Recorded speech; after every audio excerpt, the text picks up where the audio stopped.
मैं न्यूज़ के हिस्से को आपके लिए छोड़ दूंगा। मुझे यकीन है कि उन सभी लोगों ने संपर्क बना रखा है जो चाहते हैं, जो नहीं जानना चाहते कि दुनिया में क्या हो रहा है। बेशक आप अपनी आंखें बंद कर सकते हैं।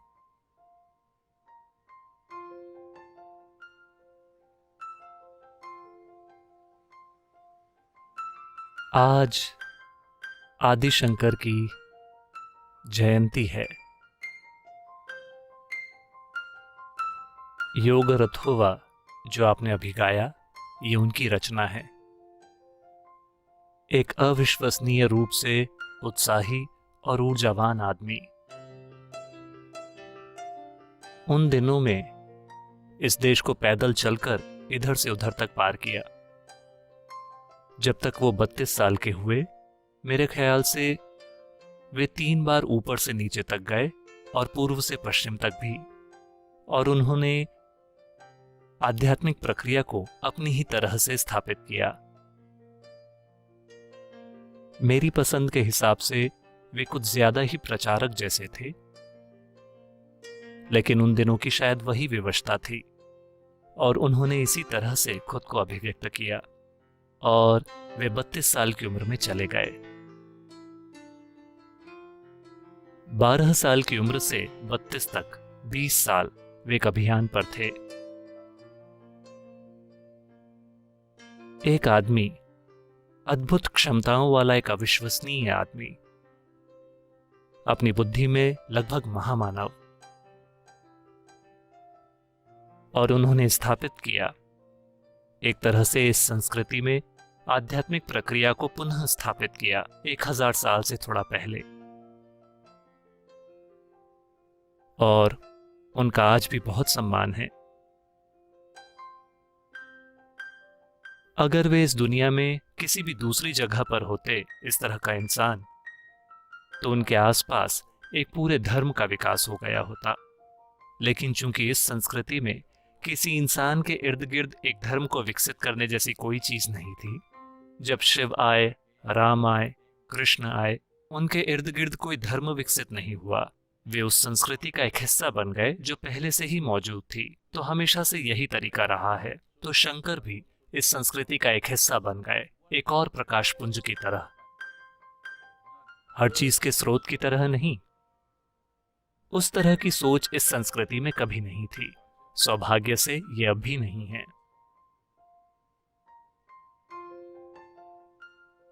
लेकिन शंकर ने कुछ अविश्वसनीय चीजें की। एक बुद्धि के रूप में, अगर लोग उनके किए कार्यों के दूसरे आयामों को नहीं समझते हैं, एक बुद्धिजीवी के रूप में इस धरती पर विरले ही कोई दूसरा इंसान हुआ है जिसकी बौद्धिक क्षमता उनके जैसी हो। उनकी विद्वता जब तक वे 12 साल के हुए इतनी अद्भुत थी कि वास्तव में इस देश की पूरी लंबाई और चौड़ाई में कोई नहीं था जो उनसे वाद विवाद कर सके या उनके सामने अपना तर्क रख सके। वे हमेशा जीत जाते थे। तो अपने पूरे जीवन में जिस तरह से उन्होंने अपना संदेश फैलाया, वो था लोगों को वाद विवाद के लिए बुलाना। ये वाद विवाद हफ्तों चलते थे और इन 20 सालों में वे एक भी वाद विवाद में नहीं हारे। तो आज उनकी जयंती है, जिसका मतलब है उनके जन्म की सालगिरह। उनके नाम पर संस्थाएं हैं। शायद वो उतनी जीवंत ना हो जितनी जीवंतता के साथ वो जिए। उनके बारे में एक चीज बताता हूं। जाहिर है कि वो बहुत तेज चलने वाले इंसान थे, तो वो हमेशा आगे चलते थे और उनके शिष्य कुछ फुट पीछे या कुछ गज पीछे या शायद आधा किलोमीटर पीछे, वे हमेशा उनके बराबर आने के लिए उनके पीछे दौड़ते रहते थे, क्योंकि जब तक वो ना रुकें शिष्य भी नहीं रुक सकते थे। यह आदमी बस चलता जाता है। तो जब वो खाने के लिए रुकते हैं तो हर कोई खाने के लिए रुकता है, वरना वो चलते रहते हैं। एक दिन वो चल रहे थे और एक गांव के बाहर उन्होंने देखा कि लोग शराब पी रहे थे और अलग अलग हालातों में यहां वहां लौट रहे थे। उन्होंने बस ये देखा, वो बस अंदर गए। उन दिनों और आज भी गांवों में पसंदीदा शराब को ताड़ी कहते हैं। ये ताड़ के पेड़ से आती है। ये कुछ कुछ पश्चिमी बियर जैसी होती है, लेकिन ये छाछ की तरह दिखती है। और या तो ये बहुत हल्के अल्कोहल की हो सकती है, या इसे बहुत तेज भी बना सकते हैं। इस जगह पर ताड़ी तेज रही होगी क्योंकि लोग यहां वहां लौट रहे थे। तो उन्होंने इसे देखा। वो ताड़ी की दुकान में गए। उन्होंने ताड़ी का एक पूरा घड़ा उठाया और बस पी गए और बस चलते रहे। उन्होंने लोट नहीं लगाई। तो उनके शिष्यों ने उन्हें पीते हुए देखा और तब आपस में, तो हमारे गुरु शराब पी रहे हैं।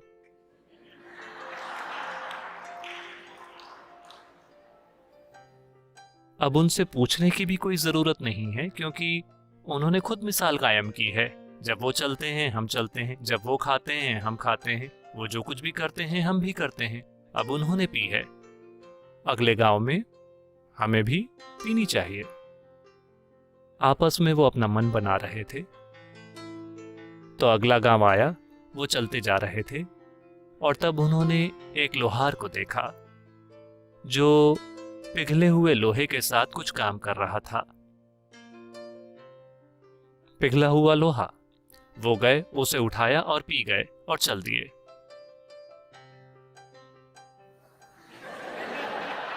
बेशक शिष्य उसे नहीं पीना चाहते थे। तो लगभग एक महामानव, अपने समय की एक अद्भुत घटना, 1000 साल बाद भी वो जीवित हैं। अब भी लोग, काफी सारे लोग आज भी उनकी रचनाओं का अभ्यास और पाठ करते हैं कई तरीकों से।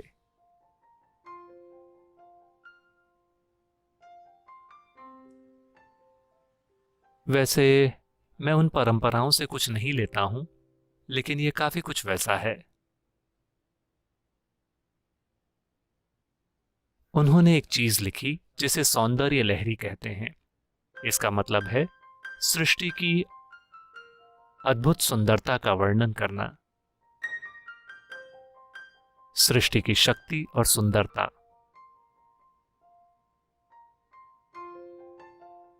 तो इसे लिखा गया था ताकि इस संस्कृति में स्त्रीत्व की पूजा जिंदा रहे। जब हम भैरवी की प्राण प्रतिष्ठा कर रहे थे तब कुछ चीजें हुई और कुछ लोग इसकी ओर आकर्षित हुए और वे आए और उन्होंने प्राण प्रतिष्ठा में भाग लिया। उसके बाद उन्होंने आकर कहा, सद्गुरु आप यहाँ जो कर रहे हैं ठीक यही चीज सौंदर्य लहरी में लिखी हुई है। मैंने कहा मैंने उसे कभी नहीं पढ़ा है क्योंकि मैं उस तरह से काम नहीं करता हूं। मेरा तरीका सिर्फ अपनी आंखें बंद करने का है। जब मैं कुछ जानना चाहता हूं मैं अपनी आंखें बंद कर लेता हूं। मैं किसी चीज को पढ़कर नहीं जान सकता, वरना अभी तक मैं एक प्रोफेसर बन गया होता।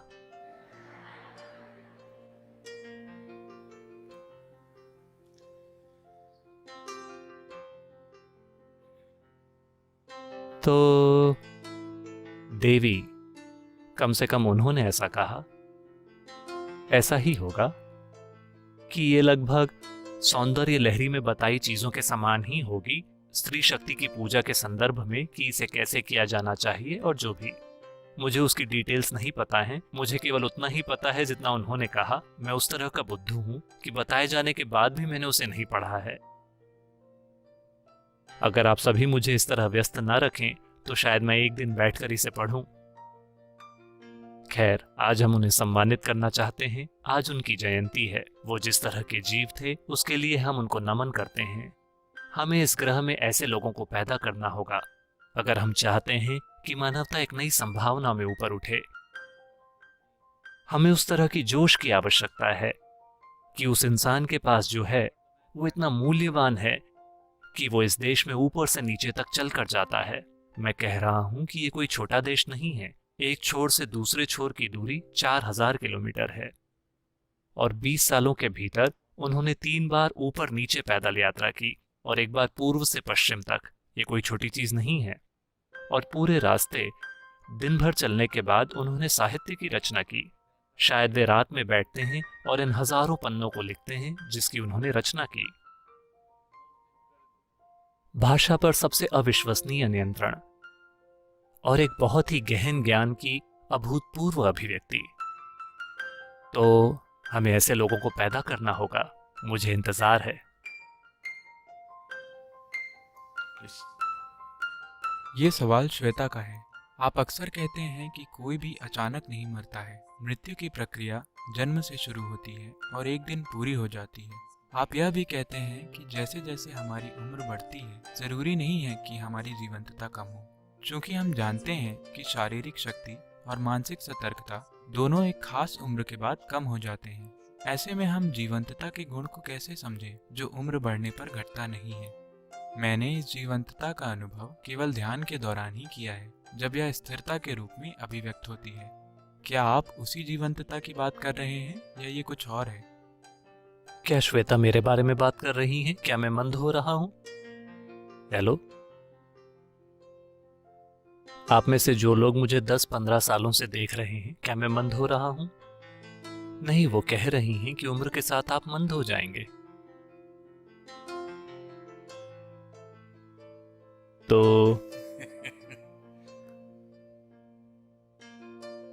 किसी की अचानक मृत्यु नहीं होती, आज ये कहने के लिए थोड़ी संवेदनशील बात है, क्योंकि कई सारे लोग अचानक मर रहे हैं। कम से कम उनके दोस्तों, रिश्तेदारों और प्रियजनों के अनुभव में तो ऐसा ही है। अचानक वायरस, सब कुछ ठीक था, वायरस कल चले गए। ढेर सारे लोग। जब पिछले 2 महीनों में 2.5 लाख लोगों की मौत हुई हो एक ही कारण से। लोग अलग अलग कारणों से मर जाते हैं, वो अलग है, लेकिन एक ही कारण से 2.5 लाख लोग मर गए। कोई व्यक्ति इसका अनुमान लगा रहा है, किसी प्रकार की गणना। मैंने इसे ठीक से नहीं देखा है, लेकिन उन्होंने कुछ गणना की कि एक इकलौते वायरस का वजन क्या है और एक इंसान को मारने के लिए कितने वायरस लगते हैं। तो इतने सारे लोग, 30 लाख लोग इन्फेक्टेड हैं, इतने लोगों की मौत हुई है। तो वायरस की संख्या क्या है? तो उन सब का कुल वजन क्या होगा? तो अभी तक वायरस की संख्या, जो भी खरब खरब वायरस, उनका कुल वजन है 1 ग्राम। 1 ग्राम वायरस ने मानवता को घुटने टेकने पर मजबूर कर दिया है। 1 ग्राम, क्या आप सोच भी सकते हैं? मैं चाहता हूं कि आप देखें। तो ये लोगों को ये बताने का समय नहीं है कि मौत अचानक नहीं होती। जिस दिन आप पैदा हुए थे, आप वैसे भी मरने लगे थे। ये तब सच है जब लोग आते हैं और आपके सामने बैठते हैं, जीवन की गहराई को देखते हुए, न कि तब जब लोग महामारी से जूझ रहे हों। आप उन्हें ये मत कहिए कि चिंता मत करो, मृत्यु नहीं होती है। अचानक जिस दिन आपका जन्म हुआ, आपको वायरस लग गया, बस समय की बात है। ये कहने की बात नहीं है,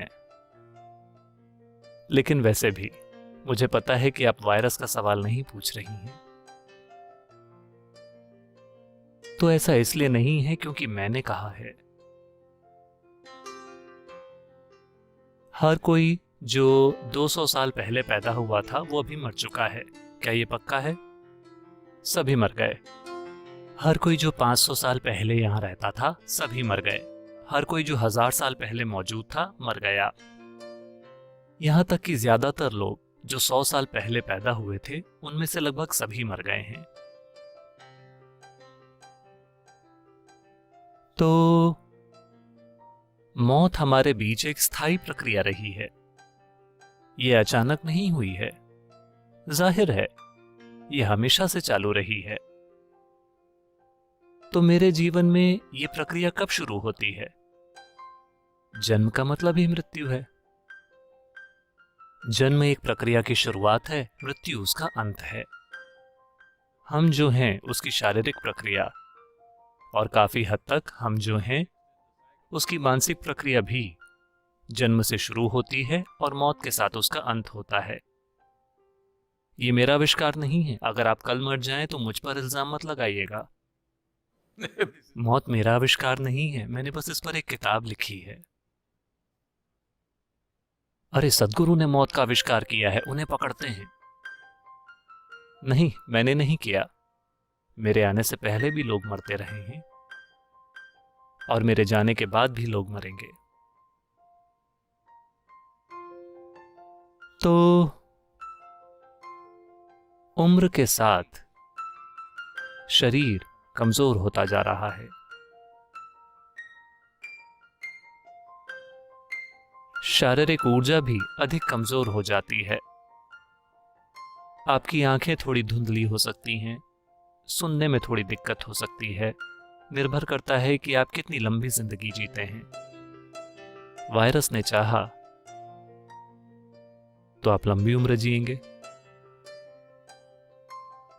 देखिए हम कहां आ गए हैं, भगवान ने चाहा से वायरस ने चाहा तक। तो आप कितनी लंबी उम्र जीते हैं उसके अनुसार निश्चित रूप से आपकी इंद्रियां कमजोर हो जाएंगी, लेकिन जीवंतता उस बारे में नहीं है। आपकी इंद्रियां बस शारीरिक क्षमताओं जैसी हैं। आपकी देखने, सुनने, स्वाद चखने और सूंघने की क्षमता, ये सारी शारीरिक क्षमताएं हैं। वो निश्चित रूप से कम हो जाएंगी। कितने खराब तरीके से, ये इस पर निर्भर करता है कि आप खुद को कैसे रखते हैं, लेकिन ये निश्चित रूप से कम हो जाएगी। आप 20 की उम्र में जैसे हैं, आप 80 की उम्र में वैसे नहीं होंगे। शायद शारीरिक और मानसिक दोनों तरह की क्षमताओं में। लेकिन क्या इसका ये मतलब है कि ये कम स्तर की जीवंतता है? आपको इस पर गौर करना होगा। जीवंतता का मतलब है बुनियादी जीवन। इस जीवन के पास कई सहायक चीजें हैं जिससे ये खुद को अभी प्रकट कर रहा है। खुद को प्रकट करने के लिए उसे एक भौतिक ऊर्जा, एक भौतिक शरीर, तंत्रिका तंत्र, बौद्धिक प्रक्रिया, मानसिक प्रक्रिया और 5 इंद्रियों की जरूरत होती है। ये सभी वो चीजें हैं जिन्हें ये धीरे धीरे बाहर निकालता है। जब आपकी मां के गर्भ में वो 2 कोशिकाएं मिलीं, तब आपके पास इनमें से कोई भी चीज नहीं थी। आपके पास उन चीजों में से कुछ भी नहीं था। आप देख नहीं सकते थे, सुन नहीं सकते थे, स्वाद नहीं चख सकते थे, सूंघ नहीं सकते थे, आप कुछ भी नहीं कर सकते थे। धीरे धीरे इसने खुद को बाहर निकाला। ये एक सुंदर चीज है। मुझे नहीं पता कि उन्होंने इसे क्यों तोड़ा। खैर, ये अब भी सुंदर है। तो पेड़ वहां खड़ा है। पत्ते, शाखाएं और फूल ऐसी चीजें हैं जो ये बाहर निकालता है। इसी तरह आप कई चीजें बाहर निकालते हैं। आपका भौतिक शरीर, आपकी मानसिक क्षमता, आपकी 5 इंद्रियां, ये सभी एक्सेसरीज हैं, एक्सटेंशंस हैं जिन्हें हम बाहर निकालते हैं ताकि हम एक सक्षम जीवन के रूप में जी सकें। आप इसे कितने अच्छे से बाहर निकालते हैं। ये पूरा संगठन कितनी अच्छी तरह से व्यवस्थित है। ये एक संगठन है। हम इसे एक जीव कह सकते हैं, लेकिन एक जीव भी अपने आप में एक संगठन है। तो इसने इन सभी चीजों को व्यवस्थित किया है। विकास की प्रक्रिया, अगर आप इस पर गौर करें तो समय के साथ साथ हमने अपनी क्षमताओं को और ज्यादा और ज्यादा और ज्यादा व्यवस्थित किया है। आप अमीबा की तुलना में थोड़े अधिक सक्षम हैं, है कि नहीं? नहीं नहीं, उसे कम मत समझिए। देखिए वायरस क्या कर रहा है। सिर्फ 1 ग्राम। तो ये संगठन बढ़ता गया। उसकी वजह से कुछ क्षमताएं मिली, कुछ असर हुआ, लेकिन ये सब जीवन के द्वारा किया गया है। अगर आपको समझ नहीं आ रहा है, या अगर बहुत अधिक गलतफहमी है, या अगर जीवन शब्द बहुत ज्यादा फैला हुआ है, तो चलिए इसे जीवन का स्रोत कहते हैं। वो जो जीवन का स्रोत है, जो खुद जीवन है, इसे जीवन कहना आसान, सरल और अधिक उपयुक्त है, क्योंकि ये जीवन ही है। ये सभी एक्सटेंशन और एक्सेसरीज हैं। ये काफी नहीं था, पैर काफी नहीं थे तो हमने एक कार ले ली। एक कार काफी नहीं थी तो हमने एक हवाई जहाज ले लिया। इस तरह से हमने एक्सेसरीज लगा ली। अब लोग मुझसे बहुत नाराज हैं क्योंकि मैंने कहा कि अगर आप एक कार खरीदते हैं तो आपको इसका 8 साल तक इस्तेमाल करना होगा। ठीक है, आप इसे कम करके 6 साल या 5 साल कर सकते हैं, लेकिन कोई समय तय कीजिए। पृथ्वी पर कितने इंसान होने चाहिए? पृथ्वी पर कितनी कारें होनी चाहिए? पृथ्वी पर कितने कंप्यूटर होने चाहिए? पृथ्वी पर हर चीज कितनी होनी चाहिए? हमें अपना मन बनाना होगा। इसी तरह आप भी कितना विस्तार करना चाहते हैं, आपको ये तय करना चाहिए, है ना? क्या आप सभी ने तय कर लिया है कि आप अपना वजन ज्यादा से ज्यादा कितना होने देंगे? हेलो, हाँ, आपको तय करना चाहिए। मेरा वजन उतना ही रहा है जब मैं 19 साल का था, तब से अभी तक मेरा वजन वही है। यह कमबख्त गुरुत्वाकर्षण जो मेरे कंधों पर हुआ करता था, वो धीरे धीरे गुरुत्वाकर्षण के कारण थोड़ा सा नहीं, ये गुरुत्वाकर्षण का खिंचाव है। मैंने पृथ्वी के सामने थोड़ा सा समर्पण कर दिया है, तो लेकिन वही वजन बरकरार रखा है। आप सभी को भी ये तय करना चाहिए कि आप कितना विस्तार करने वाले हैं। शारीरिक रूप से, भौतिक रूप से, चीजों के स्तर पर कितना विस्तार हर किसी को तय करना चाहिए, वरना चीजों की व्यवस्था अपने आप में जीवन को सीमित करने का कारण बन जाती है। आपकी व्यवस्था ही जीवन को भयंकर रूप से सीमित कर देती है। तो आप अपनी व्यवस्था को मैं समझने की गलती कर रहे हैं। ये सवाल इसी वजह से आ रहा है। हाँ, व्यवस्थाएं आप उन्हें चाहे जितने भी अच्छे से मैनेज करें, कुछ समय के बाद वो, क्योंकि ये चीजों की व्यवस्था है, जब तक उसे पूरी तरह से नया नहीं किया जाता, उसमें कमजोर पड़ने की प्रवृत्ति होती है। जो भी चीज हार्डवेयर है वो कमजोर पड़ जाएगी, जो भी चीज सॉफ्टवेयर है उसे आप अपडेट कर सकते हैं। कर्म की पूरी प्रक्रिया इसी बारे में है कि अगर आप चाहें तो आध्यात्मिक प्रक्रिया का उद्देश्य बस अपने कर्म को अपडेट करना है, ताकि आप गोदाम में मौजूद नए नए कर्मों को हाथ में ले सकें।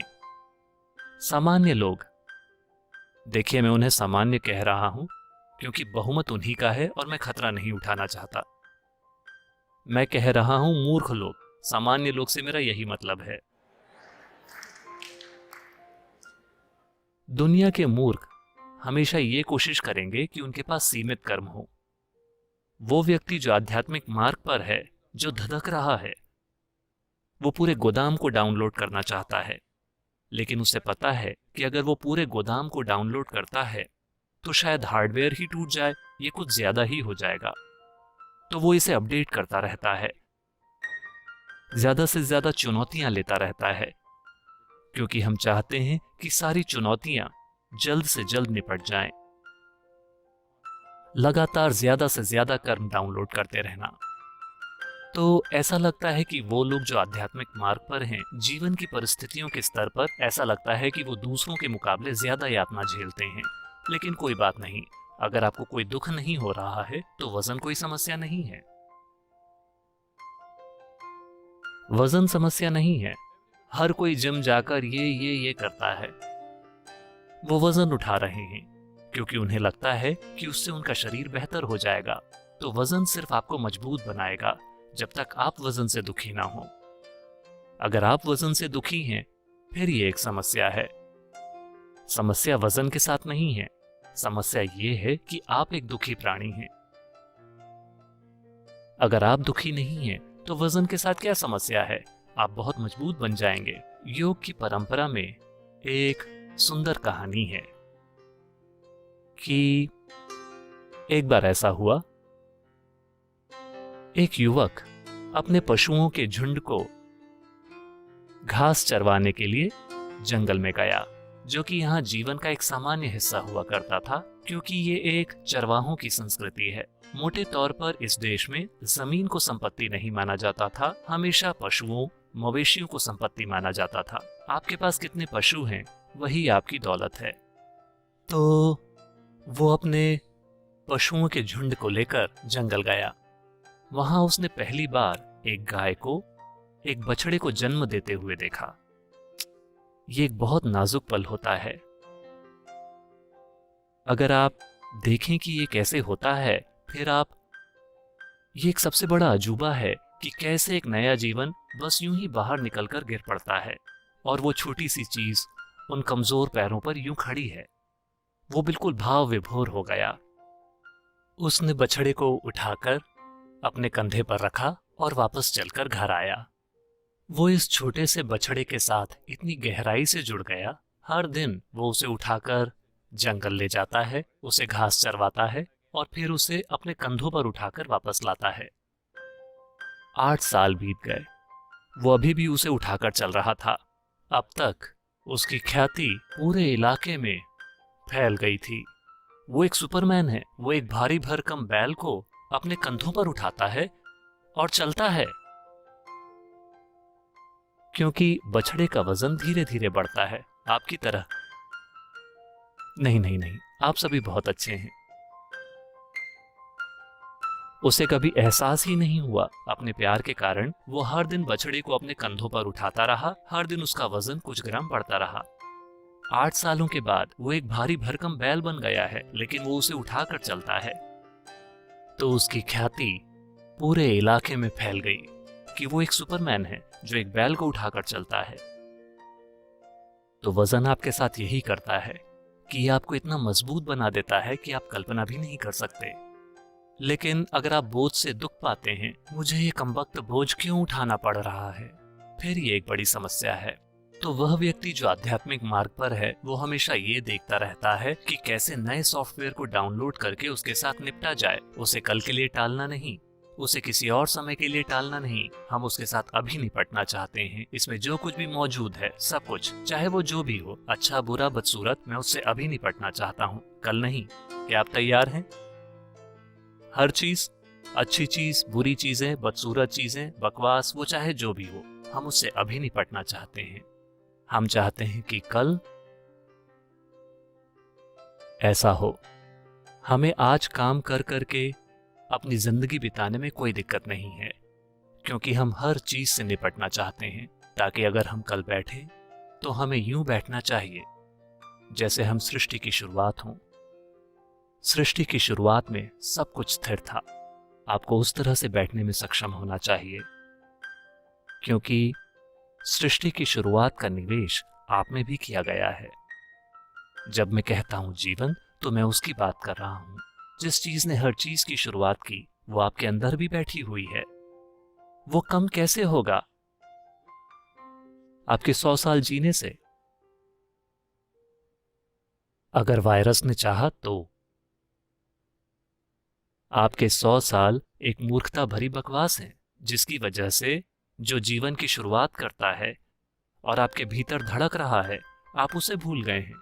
आपको लगता है कि आपकी छोटी उंगली ब्रह्मांड का केंद्र है। हाँ, नहीं, मैं कह रहा हूं आप छोटी उंगली भी नहीं हैं। आप इस सृष्टि में एक छोटी उंगली भी नहीं है। मैं चाहता हूं कि आप ये जान लें। लेकिन जब आप सोचते हैं कि मेरी छोटी उंगली ब्रह्मांड का केंद्र है, तो आप सामान्य और मूर्ख हैं। हाँ, क्योंकि दुर्भाग्य से मोटे तौर पर लोगों ने मूर्ख होने को सामान्य बना दिया है। हम एक नए सामान्य की स्थापना करने की कोशिश कर रहे हैं कि जबरदस्त रूप से क्षमतावान होना, जीवन की प्रक्रिया से अछूता रहना, लेकिन हर संभव तरीके से जीवन के साथ पूरी तरह से शरीक रहना, लेकिन उससे अछूता रहना, ये सामान्य है, क्योंकि ये मेरे अंदर जीवन का स्रोत है। ये होने वाली हर चीज से अछूता है। हम वैसे होना चाहते हैं जैसी सृष्टि है और सृष्टि का स्रोत है। हर कोई ये कहने की कोशिश कर रहा है कि उनके मानसिक विस्तार, जो कुछ भी उन्होंने किए हैं, वो कह रहे हैं कि उनके मन का पागलपन ही जीने का सही तरीका है, या जीवन ऐसा ही है। मैं लोगों के अलग अलग समूहों से बात करता रहा हूं। आप चाहे जो भी कहें, अंत में वो पूछते हैं, लेकिन सद्गुरु, हम कोरोना के बाद इस बेचैनी को कैसे संभालें?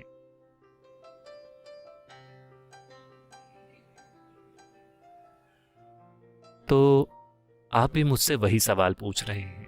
सबसे पहले तो आपने मुझ पर इल्जाम लगाया कि मैंने मौत का आविष्कार किया है। मैंने सिर्फ किताब लिखी है, आपको उसे पढ़ना चाहिए, क्योंकि वो कुछ ऐसे पहलुओं पर प्रकाश डालती है जो हर किसी के जीवन में आने ही हैं। अगर आप अज्ञानता के साथ उसके करीब जाते हैं तो आप उसे एक तरह से संभालेंगे। अगर आपको कुछ चीजों की पहले से ही जानकारी है तो आप उसे थोड़ी ज्यादा जागरूकता के साथ और अच्छे से संभाल सकते हैं। अगर आप अच्छे से जीते नहीं हैं तो मैं चाहता हूं कि कम से कम आप स्टाइल से मरें। मैं बस इतना ही कह रहा हूं। अगर आप वाकई अच्छे से जीते हैं तो ये शानदार है। अभी अच्छे से जीने की हमारी धारणा को बड़े पैमाने पर बदलने की जरूरत है, क्योंकि जब हम कहते हैं कि कोई अच्छे से जी रहा है तो उसका मतलब होता है कि उन्होंने 5 किलो का सोना पहन रखा है और उनके सिर में एक हीरा जड़ा हुआ है ताकि उनके माथे पर, ताकि उनकी तीसरी आंख न खुल सके क्योंकि वो खराब हो चुकी है।